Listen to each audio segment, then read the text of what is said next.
Hey everybody, it's Torrance with Swordguy Builds. Today I'm out here to give a demonstration on the snake killer. I will be using this 6-foot falchion model bullwhip.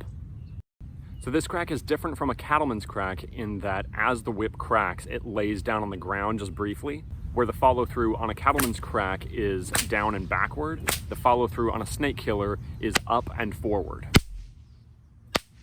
It'll sort of feel somewhere between a cattleman's crack that launches very early and a flick that you aim at the ground. It also feels very similar to doing a Cairo crack.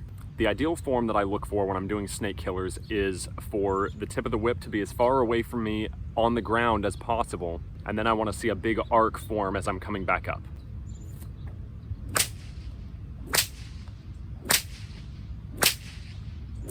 In order to get this crack really dialed in, you'll have to sort of push the whip away from you. In order to get this crack really dialed in, you'll have to